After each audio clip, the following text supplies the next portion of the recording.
Science is about trying to get rigorous answers to questions about how nature works. And it's a very important process that's actually quite reliable if carried out correctly with generation of hypotheses and testing of those by accumulation of data, and then drawing conclusions that are continually revisited to be sure they're right.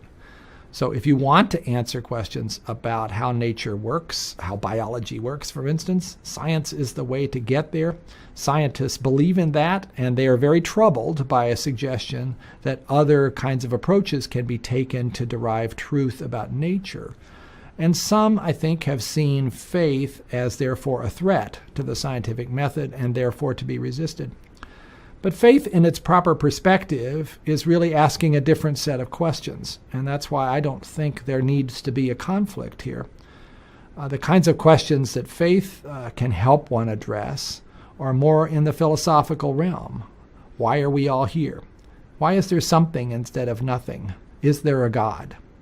Isn't it clear that those aren't scientific questions and that science doesn't have much to say about them?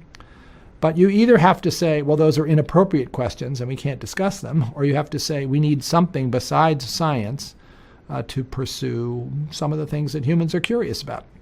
For me, that makes perfect sense.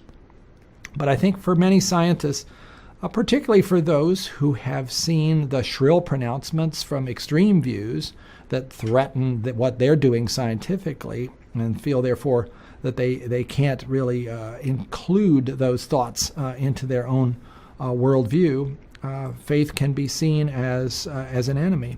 And similarly, on the other side, some of my scientific colleagues who are of an atheist persuasion are sometimes using science as a club over the head of believers, basically suggesting that anything that can't be reduced to a scientific question isn't important, and it just represents superstition and it should be gotten rid of. Part of the problem is, I think the extremists have occupied the stage. Those voices are the ones we hear. I think most people are actually kind of comfortable with the idea that science is a reliable way to learn about nature, but it's not the whole story. And there's a place also for religion, for faith, for theology, for philosophy. But that harmony perspective doesn't get as much attention. Nobody's as interested in harmony as they are in conflict, I'm afraid.